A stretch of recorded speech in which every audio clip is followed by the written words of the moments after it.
August 8, 1588. Off the coast of Calais, the English prepare their desperate gamble. Fire ships loaded with pitch and gunpowder, meant to scatter the anchored Spanish fleet. But what if the wind had shifted just 12 hours earlier? What if the storm that would eventually doom the Spanish Armada had instead struck the English Channel that night, driving those blazing ships back toward Plymouth? In our timeline, England survived by the thinnest margin imaginable.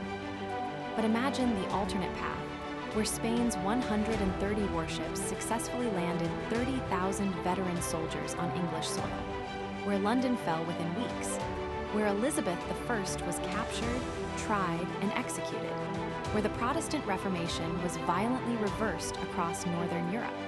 This isn't fantasy. Every historian agrees the Spanish Armada came terrifyingly close to victory.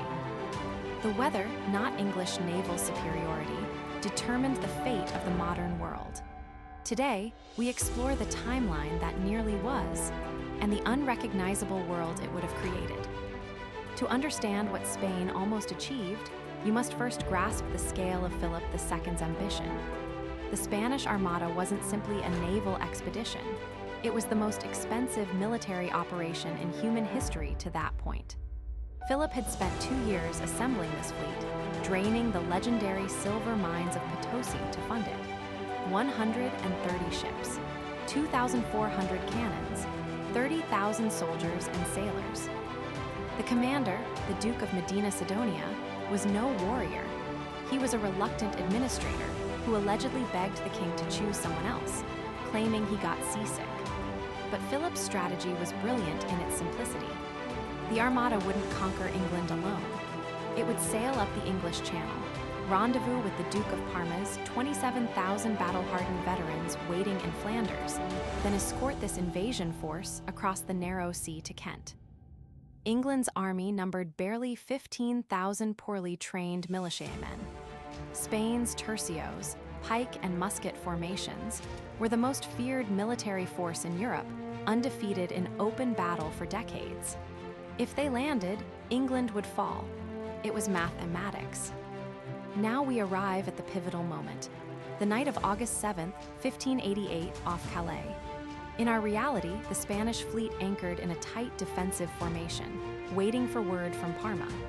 The English, desperate and outgunned, loaded 8 merchant ships with anything flammable and sent them drifting toward the Spanish lines at midnight. Panic swept through the Armada. Captains cut their anchor cables and scattered. The formation broke. The next day at Gravelines, English guns punished the separated Spanish ships. But imagine this instead. The fire ships launch as planned, but a sudden squall, the same unpredictable channel weather that plagued both fleets, creates a northwesterly gale. The burning vessels are blown sideways, missing the Spanish fleet entirely. Some run aground, others burn out harmlessly. Meanwhile, the storm drives several English ships onto the French coast. By dawn, the Armada remains intact, anchored in perfect crescent formation. Medina Sidonia receives word Parma's barges are ready. The invasion is on. The storm that saved England in our timeline never materializes. The dice fall differently. History pivots. August 9th, alternate 1588. The Spanish fleet, still numbering over 100 ships, creates a protective corridor across the channel. Parma's flat-bottomed barges, packed with soldiers, row across glassy water. English ships harry the flanks but cannot break through the galleon's cannon fire. By evening, the first Spanish soldiers wade ashore near Dover. You are standing on the White Cliffs, watching history's largest amphibious invasion until 1944. 27,000 professional soldiers establish a beachhead. England's coastal militias, farmers with pikes, merchants with old swords, face the tercios. It isn't a battle, it's a massacre. Within 3 days, the Spanish control Kent. Their cavalry patrols the roads to London. Queen Elizabeth, against all advice, rides to Tilbury to rally her troops, delivering her famous speech. "I know I have the body of a weak and feeble woman, but I have the heart and stomach of a king." It's magnificent. And feudal, the Spanish don't fight like English gentlemen. They fight like the conquerors of the Aztecs and Incas. London, with its wooden buildings and narrow streets, cannot withstand a siege. Elizabeth has two choices: flee to Scotland or negotiate surrender. September 1588. Spanish forces surround London. The city's medieval walls, designed to repel raiders, not modern armies, prove inadequate. Philip has sent explicit instructions. Elizabeth must be captured alive. She is too valuable as a bargaining chip and symbol to martyr. But Elizabeth, ever defiant, refuses capture. In our alternate timeline, she attempts to escape by boat down the Thames, but Spanish cavalry intercepts her party near Greenwich. The confrontation is brief. She is taken, unharmed but powerless, to the Tower of London, the same fortress where her mother, Anne Boleyn, lost her head. Parliament, terrified of the fate awaiting London civilians, sues for peace. The terms are devastating. England will return to Catholicism. All Protestant bishops will be removed and replaced with Spanish-appointed clergy. Elizabeth will be tried for heresy. The merchant fleet, England's economic lifeblood, will be confiscated. English privateers who raided Spanish treasure ships, heroes like Francis Drake, are to be surrendered for execution. London's gates open. Spanish soldiers march through streets silent except for church bells.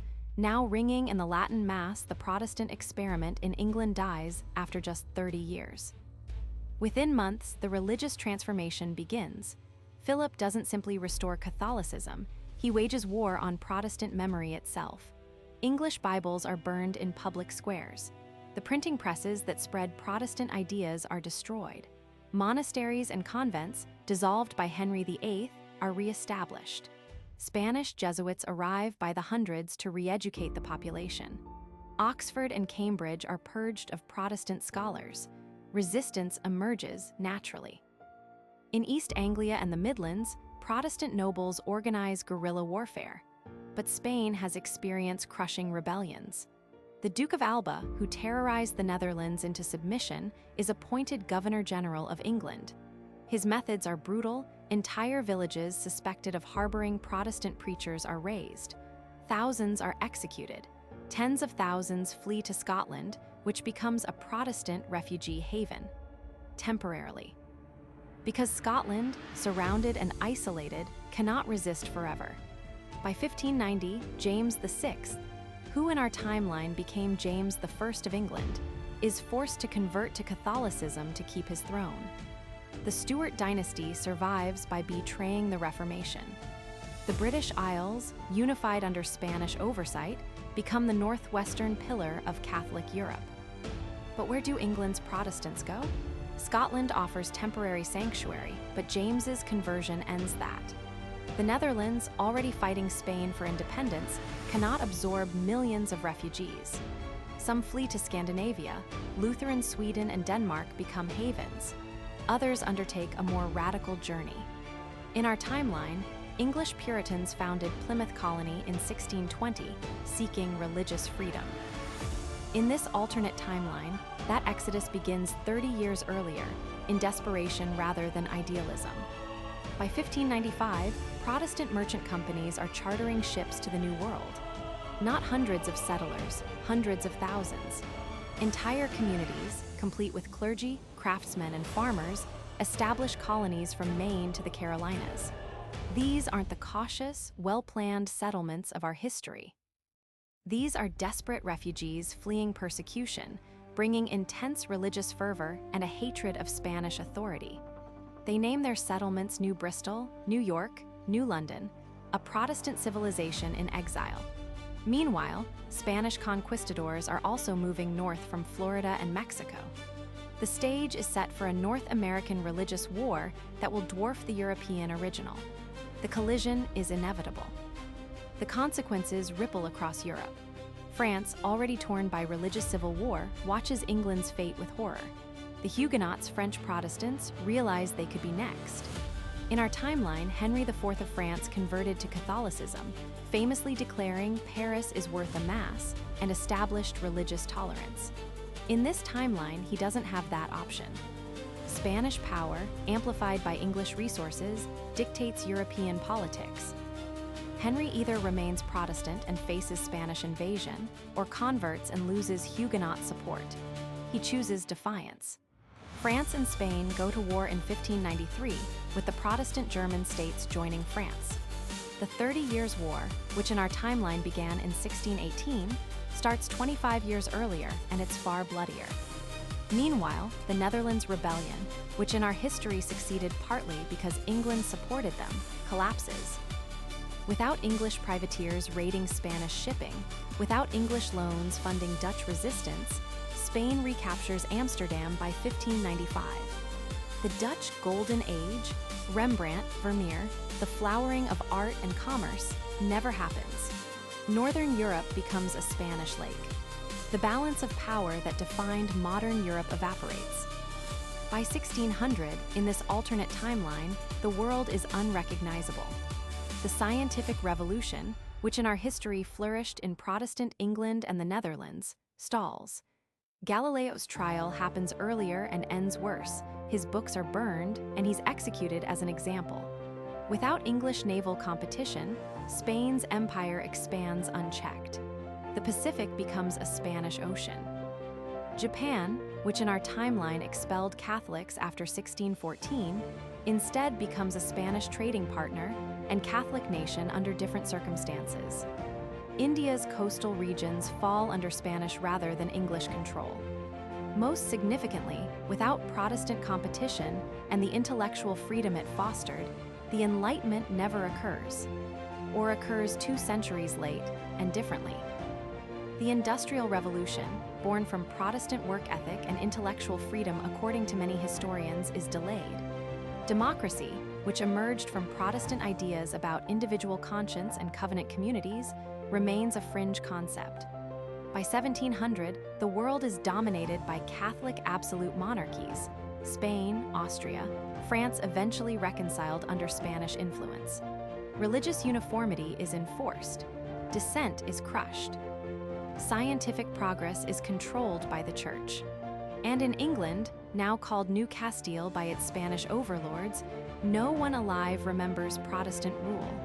It has become a myth, a dangerous heresy whispered about in secret. Of course, this world never came to be. The fire ships did scatter the Armada. The storms did rise. The Spanish fleet limped home in pieces, wrecked on Irish rocks, their soldiers drowned or executed. Up to 24 ships were lost. 6,000 men perished. Philip tried again with the Second and Third Armadas in 1596 and 1597, both scattered by storms. It seemed to the English like divine intervention. Perhaps it was just weather. But that weather changed everything. Without that storm, you might be speaking Spanish right now. The United States might be a scattered collection of Protestant refugee colonies and Spanish territories in perpetual religious war. The scientific revolution might have waited centuries. Democracy might still be unthinkable. The entire modern world, built on English common law, Protestant dissent, scientific freedom, and colonial expansion, rested on the direction of the wind on a few critical nights in 1588. History's greatest moments aren't always the obvious battles or the famous speeches. Sometimes they're the storms that never cleared, or the ones that did. What if the wind had changed? Everything would have changed with it.